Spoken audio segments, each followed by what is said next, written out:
Okay, there we go. Where am I?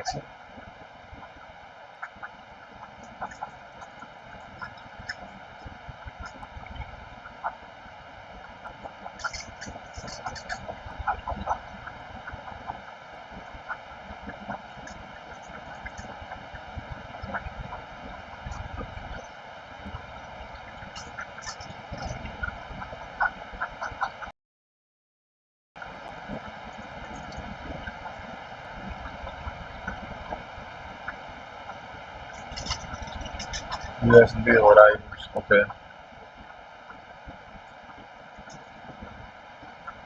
ठीक है सकते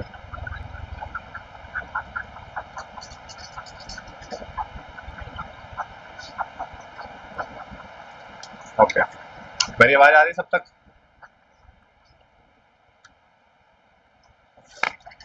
बोलो भाई। ये सर। ओके, ये बनाया मैंने। आज हम करने वाले फाइल अपलोड। हमारे पूरे बैकएंड के सीरीज में दो टॉपिक रह गए हैं। एक तो थोड़ा सा डाटाबेस के साथ थोड़ा सा और काम करना है, जो कि हम कल करेंगे। डाटाबेस को कैसे हम इंटीग्रेट करते हैं आपस में, लाइक दो कलेक्शन को कैसे जोड़ते हैं, दो मॉडल्स को कैसे जोड़ते हैं, ये हम काम करना रहता है हमारा। सर्चिंग वगैरह भी इसी में कर लेंगे, filtering, searching etcetera. And the next part is file handling on server. ठीक है, फाइल हैंडलिंग हमने कर रखी है वैसे तो, वो नोट जेएस में सिस्टम के अंदर कर रखी है। एक होता है फाइल हैंडलिंग करना, बैकएंड पे फाइल कैसे हैंडल की जाती है। जब तुम्हें फाइल मिलेगी, इमेज, वीडियो, एनीथिंग, कुछ भी डाटा मिलेगा, मीडिया फाइल मिलेगी, तो तुम उसे कैसे हैंडल करोगे बैकएंड पे। ठीक है, वो सारी चीज़ें आज हम देखेंगे। उसे यूज़ करने के लिए सबसे पहले तो हम यूज़ करेंगे आज Multer. What is Multer? You have to know that.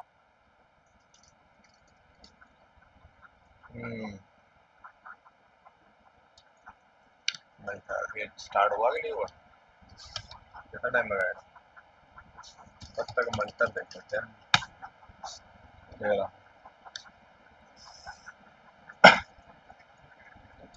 क्या होता है Multer? Multer is a middleware for Node.js which is used to take files and handling help to handle files in backend। ठीक है, और ये files कैसे लेते हैं? मल्टी पार्ट की पेज में लेते हैं। बहुत अच्छी बात है। मल्टी पार्ट पहले Multer will not process any form which is not multipart. अगर मल्टी पार्ट में डाटा नहीं भेजा तो वो प्रोसेस नहीं कर पाएगा। इसका काम क्या है? देखो, मल्टी पार्ट का काम है ये। Multi part added a body object and a file or files object to the user request object।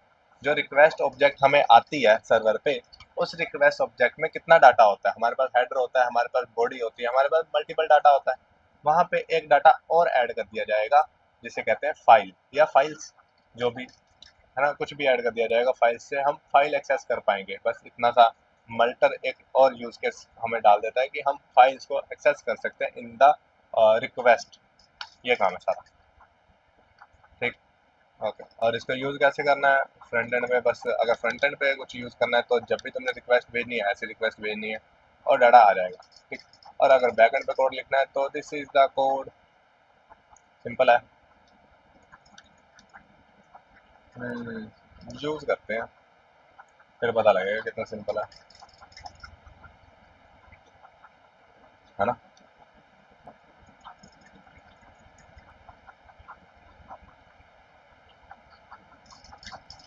Disk storage, हाँ, इसमें एक चीज़ और होती है कि हम स्टोर कहाँ पे करना चाहते हैं। फाइल को लेने के बाद रखना कहाँ पे चाहते हो सर्वर पे।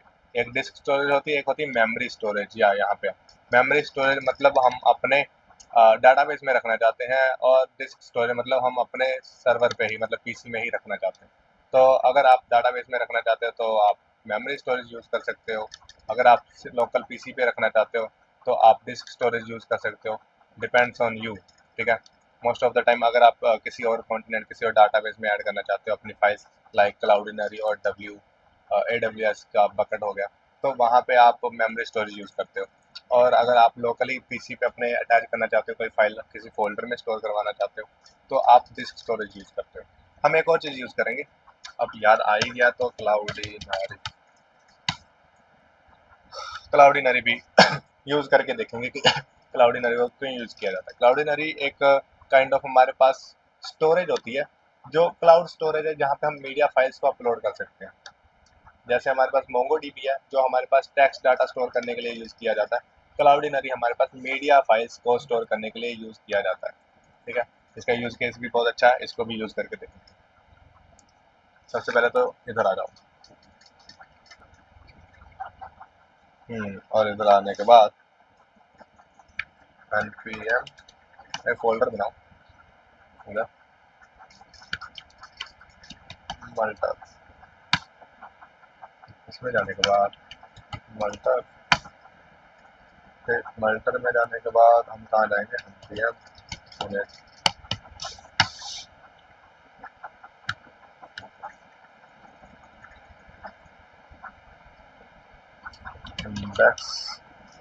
index.js। ठीक, index.js में गया और फाइल हमारी आ गई।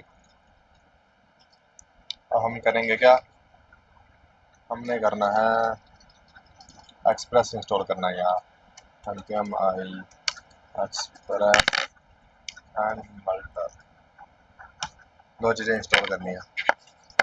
मल्टर कहाँ से इंस्टॉल करने को मिला मुझे, कैसे पता लगेगा क्या इंस्टॉल करना है? मुझे मिलेगा यहाँ से कोड npm इंस्टॉल मल्टर। ठीक है, यहाँ से मुझे कोड मिल गया। एंड यहाँ पे आने के बाद सर्वर क्रिएट करना है, तो सर्वर बना देते हैं पहले तो।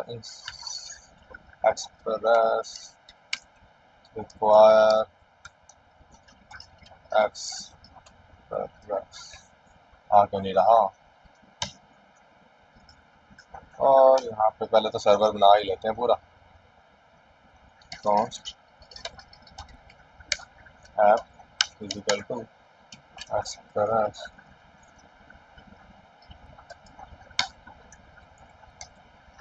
app dot get। कुछ प्रॉब्लम है क्या?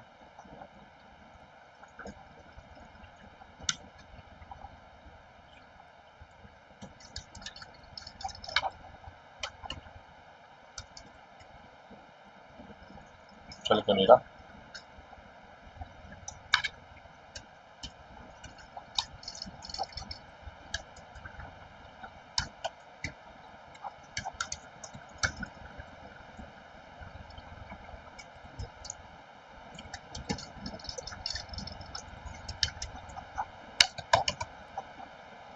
देख लेते हैं।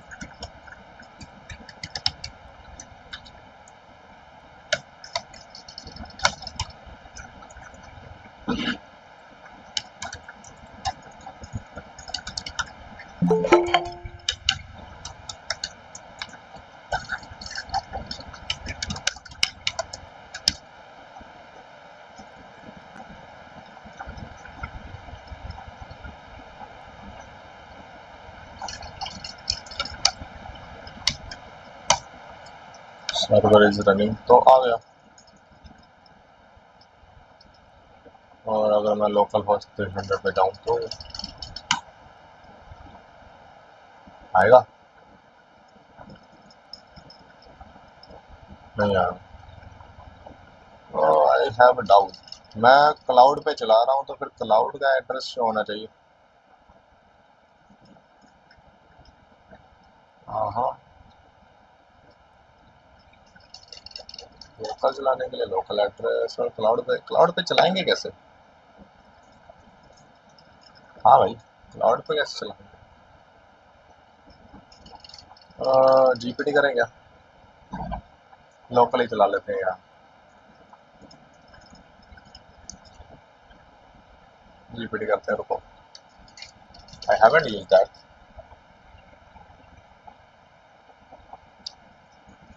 while using GitHub Codespace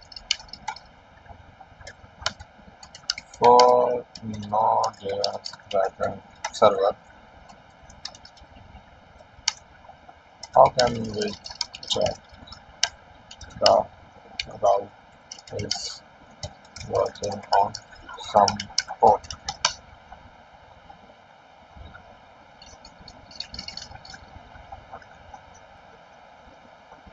हाँ, ये तो पता है मुझे।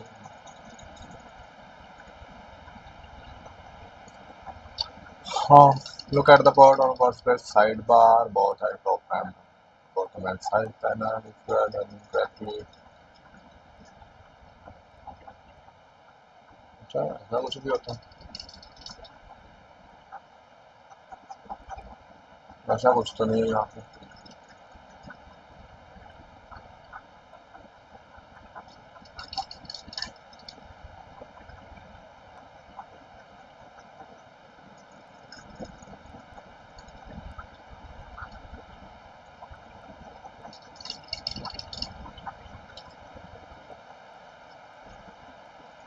ओह अच्छा, ओ भाई साहब बोल रहे हैं इसको कॉपी करके।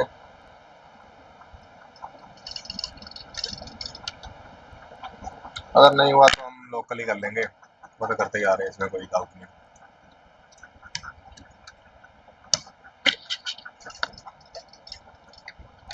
नहीं चला।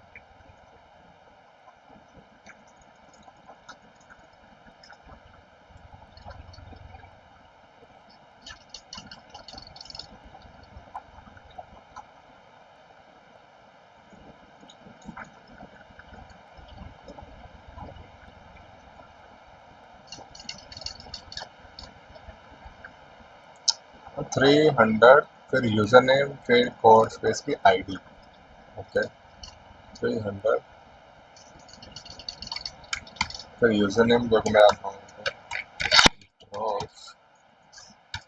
नेक्स्ट है, फिर यूजर नेम और इसकी आईडी।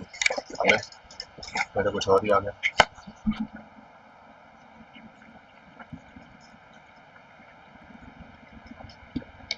ठीक है यार, लोकल कर लेते हैं।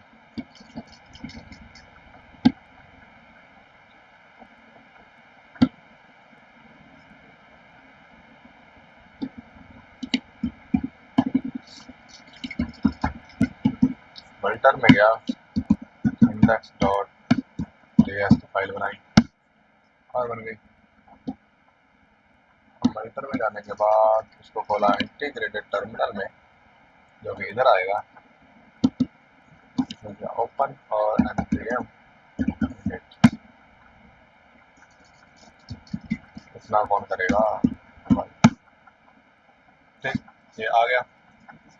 ओके, मैं पहले बैठ के देखूंगा अब उसको कैसे चलाते हैं। उसको भी चलाने का तरीका तो होगा ही, मुझे नहीं आता।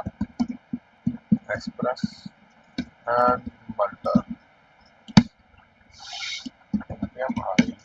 Express Multer. मैंने 2-4 प्रोजेक्ट्स सोचे हैं तुम्हें देने के लिए, और सारे बैकएंड के ही प्रोजेक्ट्स हैं, क्योंकि तुमने बैकएंड पढ़ रखा है, फ्रंट एंड तुम्हें आती है आई थिंक, राइट। तुम लोग अपनी शक्लें तो दिखाओ। हाँ जी, बैकएंड के प्रोजेक्ट सोच रखे हैं मैंने। तो अगर फ्रंट एंड आता है तो अच्छी बात है, नहीं तो फ्रंट एंड का जुगाड़ करना पड़ेगा। एआई से क्रिएट करवाओ या जैसे भी करवाओ। वैसे तो अभी अच्छे खासे एआई आ गए हैं, कोपायलट क्रिएट कर देता है, या फिर लवेबल एपीआई हो गया, या फिर vo.p0.dev वर्सर का, वो भी काम कर देगा। तो बहुत सारी एपीआई हमारे पास एग्जिस्ट करती हैं, एआई एग्जिस्ट करते हैं जो फ्रंट एंड बना देंगे, बैक एंड तुमने खुद नहीं बना।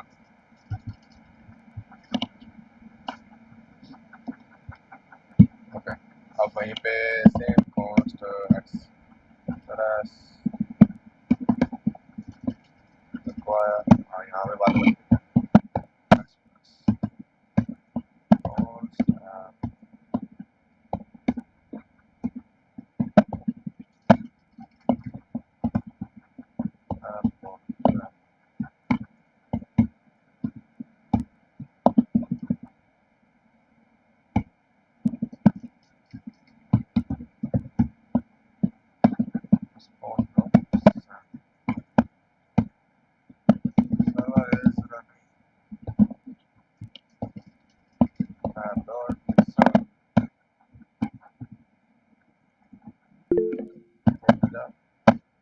हाँ एक सेकंड, देखता हूँ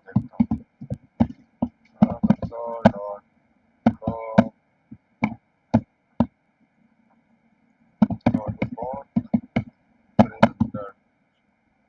हाँ जी, क्या कह रहे हो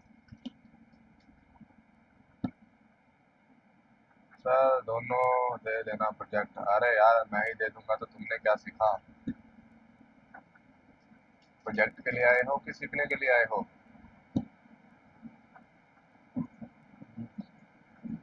चलिए ना, आप क्या कर पाओगे? और चलाए तो वो एक बार कैसे चल पड़ा? और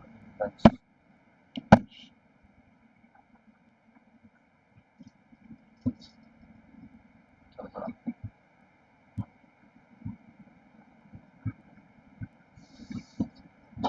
अगर सिर्फ प्रोजेक्ट के लिए आए हो तो फिर तो कोई मतलब ही नहीं बनता तुम्हारी क्लासेस लगाने का ना। सीख के साथ में करो भी, तभी तो बात बनेगी। हमने एक्सप्रेस इंस्टॉल किया, मल्टर भी कर लेते हैं, यहीं पे कर लेते हैं मल्टर, अलग से क्या ही बनाना।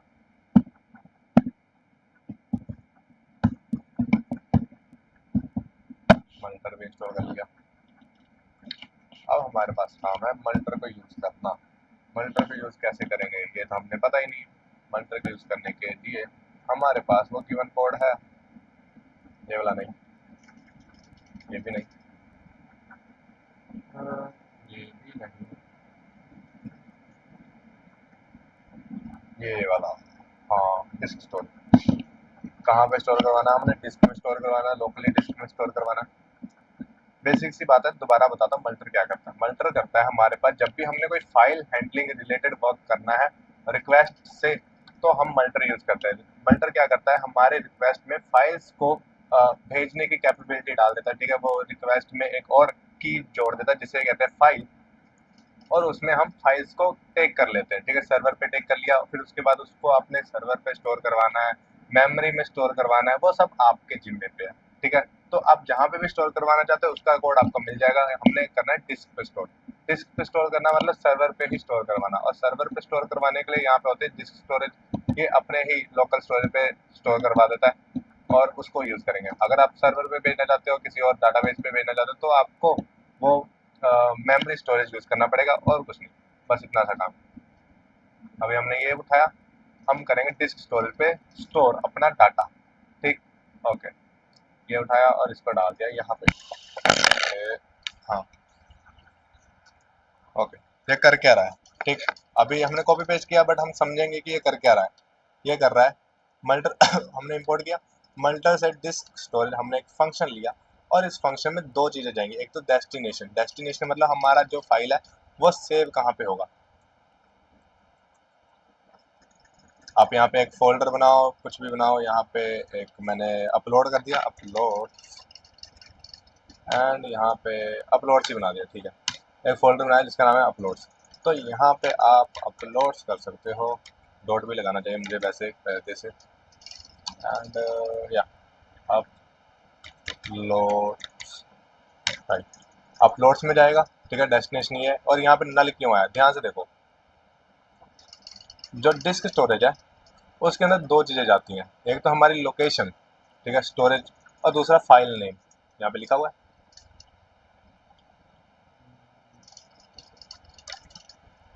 हाँ, अब दिखेगा। तो यहाँ पे वैसे लिखा हुआ तो नहीं है, बट या जो मैं करता हूँ वो मैं बताता हूँ। डिस्क स्टोरेज में दो चीज़ें जाती है, एक तो डेस्टिनेशन, दूसरा फाइल नेम। ठीक है, डेस्टिनेशन आपने फाइल कहाँ पे सेव करनी है उसके लिए, और फाइल नेम आप फाइल का नेम अगर एडिट करना चाहते हो तो उसके लिए, फाइल का नेम क्या रखना चाहते हो ये उसके लिए। ठीक है, डेस्टिनेशन में एक फंक्शन जाता है। ठीक है, वो फंक्शन तीन पैरामीटर लेता है, एक तो रिक्वेस्ट, और दूसरा जो फाइल तुम रिसीव करोगे फ्रंट एंड से जो फाइल रिसीव करोगे वो, और सी भी होता है हमारे पास कॉल बैक। ठीक है, कॉल बैक फंक्शन जो कॉल किया जाता है। कॉल बैक फंक्शन में हम एरर हैंडलिंग करते हैं वगैरह और टास्क परफॉर्म करते हैं, है ना। तो जब कॉल बैक फंक्शन रन करेगा तो यहाँ पे हमने एरर हैंडलिंग नहीं की, इसलिए वहाँ पे नल है। ठीक है, और सिंपल एक राउट दे दिया कि डेस्टिनेशन भाई साहब यहाँ पे हमने फाइल सेव करनी है, सिंपल, और इसमें बताने लायक कुछ नहीं है। एक फंक्शन है जो डेस्टिनेशन बता रहा है, और दूसरा है हमारे पास फाइल का नेम। ठीक है, फाइल का नेम अगर आप फाइल चेंज करना चाहते हैं तो अच्छी बात है, नहीं चेंज करना चाहते तो भी अच्छी बात है। यहाँ पे फाइल का नेम कैसे चेंज किया गया, फाइल का नेम चेंज करना ही क्यों है, पहले सवाल तो ये आता है कि फाइल का नेम चेंज ही क्यों करें। फाइल का नेम इसलिए चेंज करना है कि अगर सेम नेम के दो फाइल्स आ गए तो आप किसको रखोगे अपने डाटाबेस में, डाटाबेस नहीं अपने सिस्टम में। आपने देखा होगा कि आप किसी फोल्डर पे कोई फाइल कॉपी पेस्ट करते हो तो वो आपको पूछता है कि भाई यहाँ पे पहले से कोई फाइल एग्जिस्ट कर रही है, क्या आप ओवरराइट करना चाहते हो कि कैंसिल करना चाहते हो। वही सेम इशू, एक फोल्डर में दो files with same name exist नहीं कर सकती, इसलिए यहाँ पे फाइल नेम दिया गया है जो क्या करेगा, एक यूनिक सुफिक्स ऐड कर देगा हमारे फाइल नेम के साथ। बस इतना सा काम करेगा। ओके, समझे कि नहीं समझे? ये कर सकते हो, नहीं भी कर सकते, अपनी मर्जी है। अगर करते हो तो अच्छी बात है, नहीं करते तो भी अच्छी बात है। इसको हटाओ, इसको सौखे तरीके से भी कर सकते हो। आमतौर पे क्या किया जाता है, सीवी मतलब कॉल बैक फंक्शन यार, ठीक। इसमें क्या जाएगा, पहले तो एरर हैंडलिंग जाएगी। एरर हैंडलिंग करना चाहते हो तो अच्छी बात है, नहीं तो नल कर दो, ठीक। ओके, नेक्स्ट क्या है, फाइल नेम। फाइल नेम आपने डालना है। फाइल नेम आप किसी भी तरह से डाल सकते हो। Most of the time date dot now करके हमें एक्चुअल अभी करंटली डेट मिल जाएगी। करंट की डेट के साथ हम यहाँ पे एक स्ट्रिंग ऐड कर दिया, और फाइल में से जो फाइल यहाँ से मिल रही है हमें, मैंने बोला था ना फाइल मिल जाती है हमें, ऑब्जेक्ट में से हमें फाइल मिलती है, रिक्वेस्ट में से हमें फाइल मिलती है, और उसमें बहुत सारी चीज़ें होती है। ओरिजिनल नेम हमारे पास एक एग्जिस्ट करता है जो कि हमें फाइल का ओरिजिनल नेम रिटर्न करता है। जब तुम अपने डाटाबेस में से, अपने सिस्टम में से कोई फाइल हमें भेजोगे, जब इमेज अपलोड करोगे या फिर कुछ वीडियो अपलोड करोगे, तो उसका एक स्पेसिफिक नेम होता है ना। तो जब भी कुछ भेजते हो उसका एक फाइल का नेम होता है, तो उस नेम को हम ओरिजिनल नेम से टेक करते हैं। इसके अलावा और भी मेथड्स हैं हमारे पास। फाइल बफर हो गया, डेस्टिनेशन हो गया, हमारे पास फाइल नेम हो गया, फाइल पाथ भी, हाँ पाथ भी होता है। तो ये फाइल की लोकेशन बताता है। हमारे पास सिर्फ अभी का काम है ओरिजिनल नेम लेना जो फाइल का नाम होगा, ठीक है। हम क्या करें, फाइल के नेम के आगे एक डेट लगा रहे हैं ताकि फाइल हमेशा यूनिकली आए। तो हमेशा डेट यूनिक होगा तो फाइल भी यूनिकली आ जाएगी, ठीक है। यहाँ तक तो काम डन है। एक डेस्टिनेशन सेट किया, एक फाइल का नेम सेट किया, और कुछ नहीं किया। और फिर क्या किया, अपलोड। और वैसे इसकी भी जरूरत नहीं पड़ेगी, इसको तोड़ो, है ना। ओहो, मुझे ना सेटिंग कर लेनी चाहिए।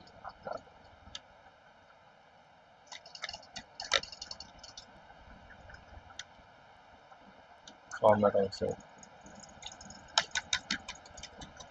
इसकी जरूरत है नहीं।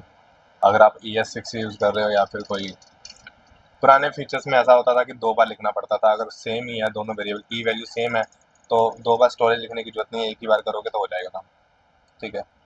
और मल्टर बन गया हमारे पास, अपलोड आ गया, डेस्टिनेशन आ गया, और फाइल नेम भी हो गया। सिंपल सा। हमने कहाँ पे स्टोर करना है, क्या स्टोर करना है, हमने मल्टर को बस यही बताया। ओके, अब जब भी हमने एक राउट बनाया, ऐप डॉट पोस्ट बना दे, पोस्ट का ही बनेगा। अपलोड करके अब इसमें जाएगी एक रिक्वेस्ट डॉट रिस्पॉन्स, ठीक। दो चीज़ें गई। ये तो सिंपल सा एक पोस्ट, एक मेथड हो गया, क्या कहते हैं इसे, राउट हो गया, है ना। ये राउट पे जब भी जाएंगे, रिस्पॉन्स डॉट सेंड क्या करेगा ये राउट, ये रिस्पॉन्स डॉट सेंड करेगा कि भाई साहब फाइल इज अपलोडेड, ठीक। File is uploaded. बट इसे कैसे मिलेगी फाइल, ये तो नॉर्मल सा राउट है। इसको फाइल मिलेगी जब हम इसमें मल्टर यूज करेंगे। अभी तक हमने इस राउट में मल्टर ही नहीं यूज किया। इसमें मल्टर यूज करने के लिए हमें इसके बीच में मल्टर डालना पड़ेगा। मल्टर क्या है हमारे पास, मिडल वेयर, मिडल वेयर है, राइट। तो मल्टर डालना पड़ेगा। अपलोड क्या था नाम इसका, अरे तो इसको कॉमा डाल के साइड में करो, डॉट सिंगल, या सिंगल। एंड यहाँ पे तुम्हें अपनी फाइल का नाम डालना है जिस नाम से तुम फाइल लेना चाहते हो। ओके, नहीं समझ आया, फिर से बताता हूँ, देखो यहाँ पे भी बता रखा होगा। हाँ, हमने एक अपलोड बनाया, जैसे डेस्टिनेशन दी, ओके, और उसे फाइल का नाम बताया। अभी तक का हमने काम जो पहले कर रखा था वो सिर्फ एक लाइन का कोड से भी हो जाएगा। वैसे तो इन्होंने फाइल नेम नहीं एडिट किया, इन्होंने सिर्फ डेस्टिनेशन बताई। हमने डेस्टिनेशन भी बताई, फाइल नेम भी बताया। और नेक्स्ट चीज़ क्या की, उन्होंने मिडल वेयर में ऐड कर दिया अपना लॉजिक, ठीक है। तो जब भी ये फंक्शन एग्जीक्यूट होगा, वो मिडल वेयर से एक एक फील्ड और ऐड कर देगा जिसका नाम होगा फाइल, और उसके अंदर एक इमेज होगी जिसका नाम होगा अवतार, ठीक है। ये फाइल का नेम होता है, ठीक है। जो भी नेम से तुम फाइल भेजोगे, ठीक, जब भी ईमेल कुछ भेजोगे, कोई भी डाटा भेजोगे उस जिस नेम से, वही नेम तुम वहां से गैदर करोगे, ठीक है। ये लॉजिक होता है, ये रूल होता है हर किसी बैकएंड के फंक्शन का। अगर तुम नेम, ईमेल, पासवर्ड, एनीथिंग कुछ भी फैच कर रहे हो फ्रंट एंड से, तो उसका जो नेम है वो फ्रंट एंड और बैक एंड पे सेम होना चाहिए, तभी सेम वैल्यू तुम्हें मिलेगी, ठीक है। ओके, तो यहाँ पे उन्होंने डाल दिया, हम भी डाल देते हैं यहाँ पे इमेज डाल दिया, सिंगल इमेज। अगर एरे यूज़ करना चाहते हो तो यहाँ पे एरे भी मिल जाएगी, बहुत कॉमन एग्जांपल यहाँ पे देते रहते हैं। हाँ ये तो 12 फोटो एक साथ ले सकते हो, राइट। बहुत सारी चीज़ें होती है, पर मेन काम है हमारा ये देखना कि मल्टर काम कैसे करता है, ठीक है। अब यहाँ पे इमेज चली तो रिक्वेस्ट के अंदर हमारे पास एक फाइल नाम से एक आ जाएगी चीज़, है ना, console dot log request dot file. हाँ, रिक्वेस्ट डॉट फाइल ये आ गई हमारे पास। इसको हम करेंगे कंसोल लॉग और चेक करेंगे कि भाई ये कैसा दिखता है। ओके, अब ये तो ठीक है, अब डाटा भेजेंगे कैसे। डाटा भेजने के लिए यहाँ पे भी इन्होंने बता रखा है कि डाटा जब भी भेजना है मल्टी पार्ट की एपीआई में, तो अगर HTML से डायरेक्ट यूज़ कर रहे हो तो फिर ऐसे डाटा भेज सकते हो, ठीक है। एक जो राउट पे डाटा भेजना है वो राउट यहाँ पे बताओ, और ये राउट कौन सा है, ये राउट वही वाला है जो हमने अभी अभी डिफाइन किया, अपलोड, ठीक है। अगर फ्रंट एंड से डाटा भेजना है तो इस राउट से भेज सकते हो, अपलोड से, जो कि एक्शन में जाएगा, ठीक।